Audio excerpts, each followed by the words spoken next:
আজকে 2025 সালের West Bengal joint এন্ট্রান্সের পরীক্ষা ছিল। তার ফিজিক্স প্রশ্নপত্রের সমাধান নিয়ে এখন আমরা আলোচনা করছি।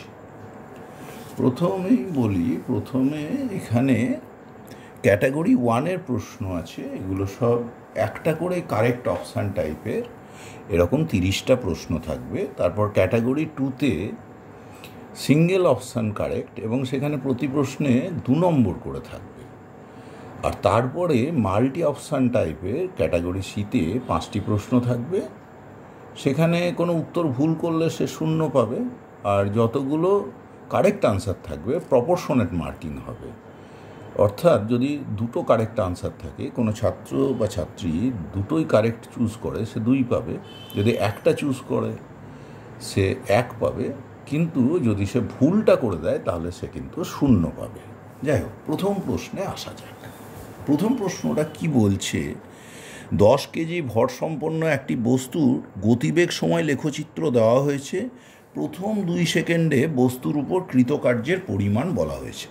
দেখো, এই কার্ভের নেচার থেকে আমরা বলতে পারি যে এই কার্ভের যে equation v = -5t + 50 y = mx + c ধরলে যেটা দাঁড়ায়, এবং এইখানেতে দেখো তোমাকে বলেছে যে এখানে ভেলোসিটির সম্পর্ক পেলে, তাহলে ডিভিডিটি ত্বরণ হলো -5 ইউনিট। সুতরাং এই ক্ষেত্রে যে ফোর্স কাজ করছে এম ডিভিডিটি, সেটা হলো -50 নিউটন। আর এই ক্ষেত্রে ডিসপ্লেসমেন্ট হচ্ছে 0 to 2 সেকেন্ডে ইন্টিগ্রেশন 0 to 2 ভিডিটি। এটা করলে আমরা পাচ্ছি -5t + 50, তার যদি ইন্টিগ্রেশন করি -5t²/2 + 50t 0 to 2-তে বসালে পরে দেখো হচ্ছে 90, কারণ 2 × 2 = 4, -10 হচ্ছে, 2 × 4/2 2, -10 + 100 তাহলে 90। তাহলে ওয়ার্ক ডান হলো -50 × 90 -4500 জুল। সুতরাং সি হলো কারেক্ট আনসার। 1 নম্বর প্রশ্নের কারেক্ট আনসার হলো সি। 2 নম্বর প্রশ্নে চলে যাই আমরা। 2 নম্বর প্রশ্নে বলছে যে 220 ভোল্ট 50 সাইকেলস প্রতি সেকেন্ড সম্পন্ন ঘরোয়া এসির ক্ষেত্রে ঘরের ইলেকট্রিক আউটলেটের 2 পিনের মধ্যে বিভব প্রভেদ কত হবে। দেখো, এইখানে যেটা আরএমএস ভ্যালু দেওয়া থাকে, তাহলে পিক ভ্যালু হবে 220√2 কস। দেখো, সাইকেলস পার সেকেন্ড বলেছে, এটা লিনিয়ার ফ্রিকোয়েন্সি, অ্যাঙ্গুলার ফ্রিকোয়েন্সি 100 পাই হবে। সুতরাং 2-এর এ হলো কারেক্ট আনসার। যে ভোল্টেজটা আমরা পাবো সেটা 220√2 cos 100 πt। এবার আমরা 3 নম্বর প্রশ্নে যাব। 3 নম্বর প্রশ্নে একটা ডিকে দেখানো হয়েছে। If the mass number of x4 বলে দিয়েছে, মাস নাম্বার এবং atomic number 172 and 69, the atomic number and mass number of x.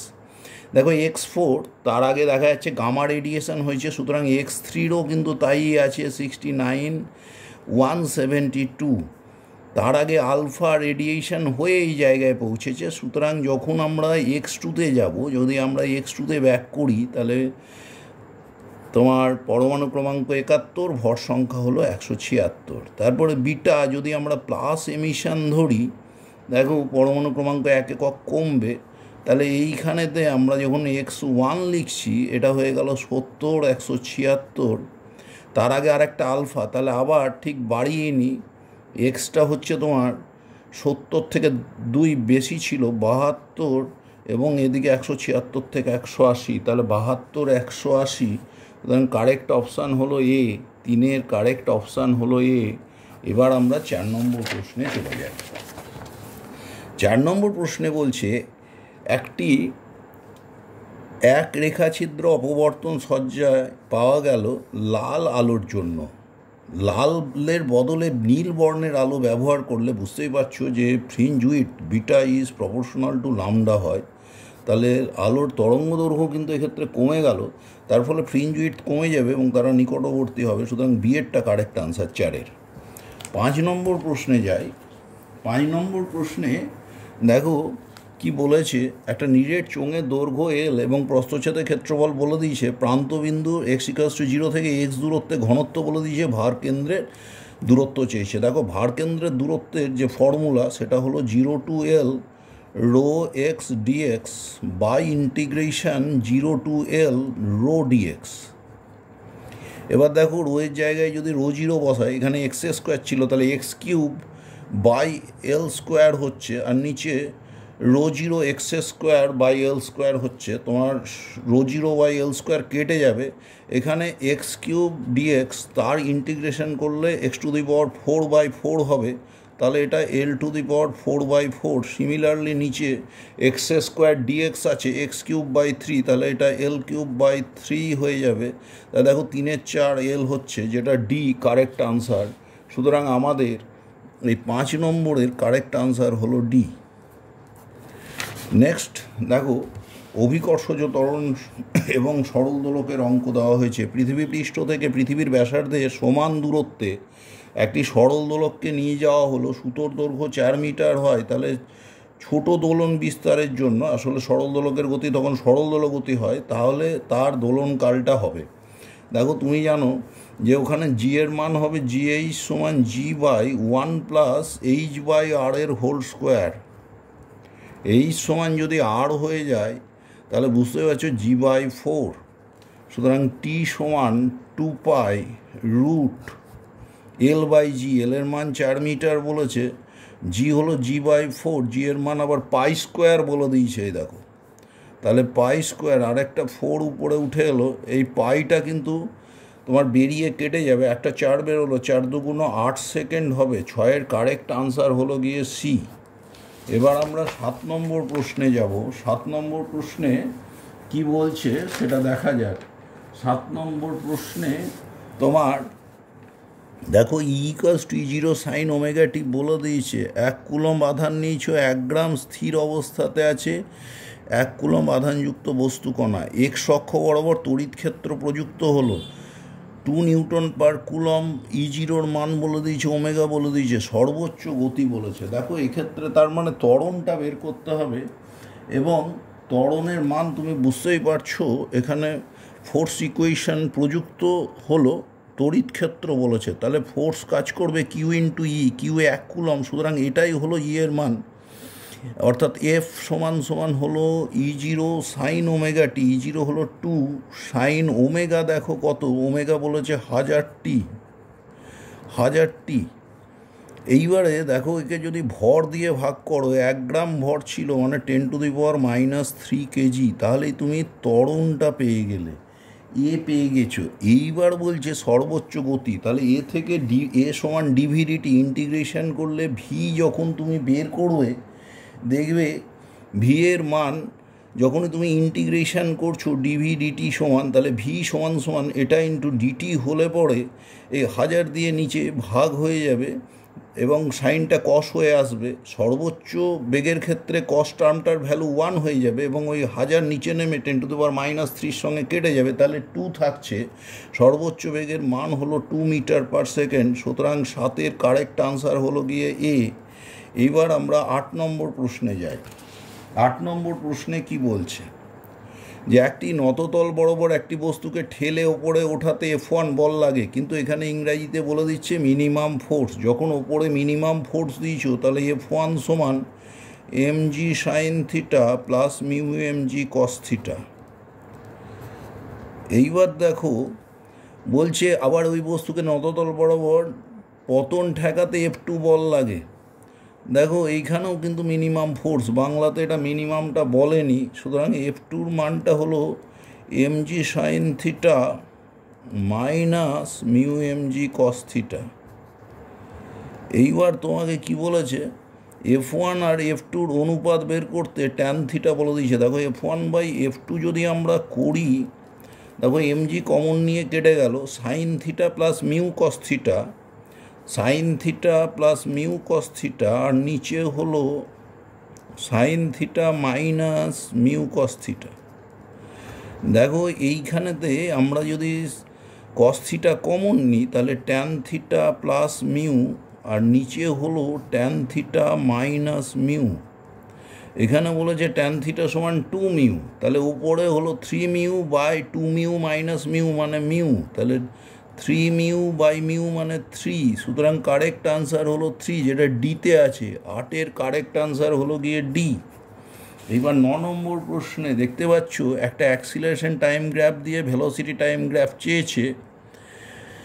এই ক্ষেত্রে দেখো আমাদের যেটা হচ্ছে যে প্রথম টুকুটা ভিটি লেখচিত্রের নতি অ্যাক্সিলারেশনকে বোঝায়। প্রথমে অ্যাক্সিলারেশন কনস্ট্যান্ট এবং সেটা তাহলে সরলরেখা হবে সেটা বোঝা যাচ্ছে। তারপরে অ্যাক্সিলারেশন 0, সুতরাং ভেলোসিটি কনস্ট্যান্ট।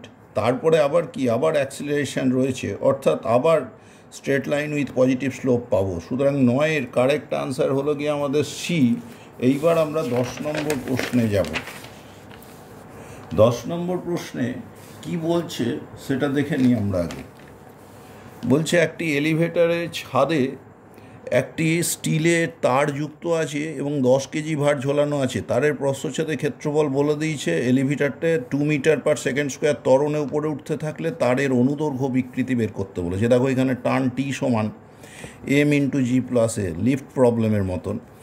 এম কত হলো 10, জিও হলো 10 প্লাস 2, তার মানে ফোর্স হলো 120 নিউটন। তোমার কাছে বিকৃতি চেয়েছে, অর্থাৎ এক্স বাই এল সমান বুঝতেই পারছো টি বাই এ ওয়াই। টি হলো তোমার 120 নিউটন বাই এ তোমার বলে দিয়েছে 2 সেন্টিমিটার স্কোয়ার মানে 2 ইন্টু 10⁻⁻4 মিটার স্কোয়ার, আর ওয়াইয়ের মান বলেছে 2 ইন্টু 10⁻11। তাহলে দেখো দাঁড়ালো কত, 4 30 ইন্টু 10⁻⁻7, 3 ইন্টু 10⁻⁻6। দেখো এটা আমাদের বি এর আনসার হচ্ছে কারেক্ট, সুতরাং 10-এর কারেক্ট আনসার হলো বি। এইবার আমরা 11 নম্বর প্রশ্নটি দেখি, খুব কমন প্রশ্ন দিয়েছে 11 নম্বর প্রশ্নটি। বলছে মেট্রো স্টেশনে চলন্ত সিঁড়ি কাজ করছে না, সে স্থির থাকা এলিভেটরে V1 গতিবেগে T1 সময়ে ওপরে উঠল। সে অন্য একদিন V2 গতিবেগে চলন্ত সিঁড়িতে স্থির হয়ে দাঁড়িয়ে সে উঠল T2 সময়ে।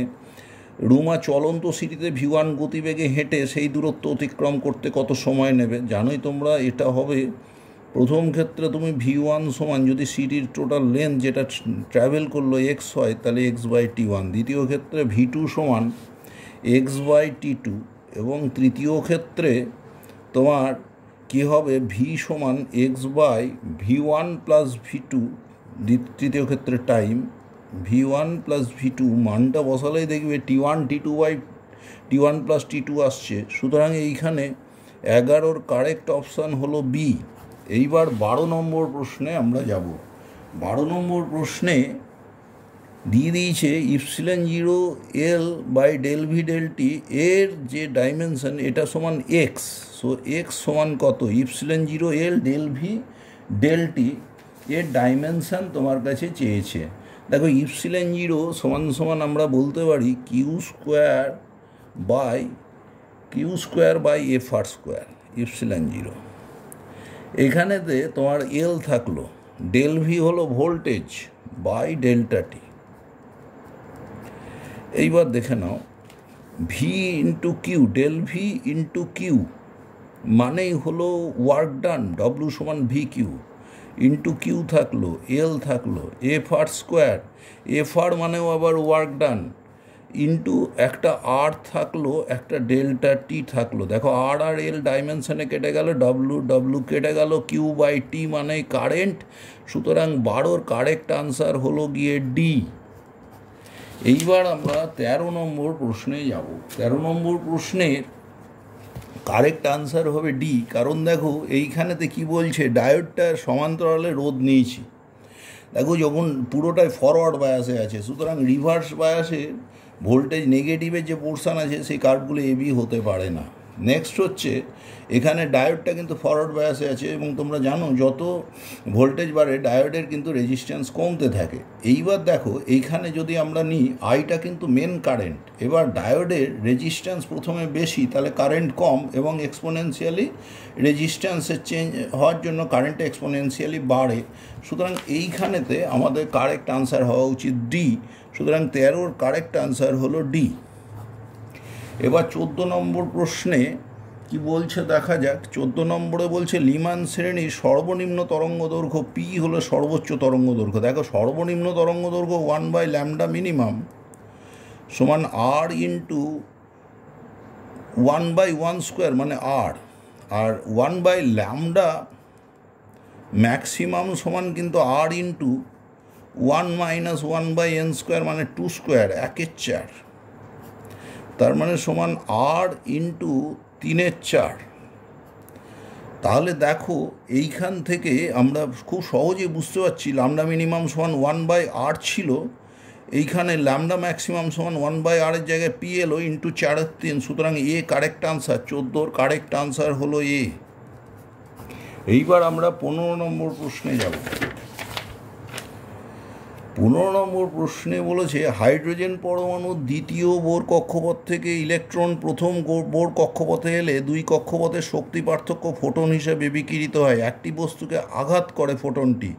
বস্তুর কার্য অপেক্ষক বলেছে নিরোধী বিভবের মান কত তা চেয়েছে। দেখো দ্বিতীয় থেকে প্রথম কক্ষপথের এনার্জি ডিফারেন্স 10.2 ইলেকট্রন ভোল্ট, তার মধ্যে কার্য অপেক্ষক 4.2 ইলেকট্রন ভোল্ট, সুতরাং নিরোধী বিভব হবে 6 ভোল্ট। সুতরাং 15 কারেক্ট আনসার হলো সি। খুব সহজে পেয়ে গেলাম আমরা।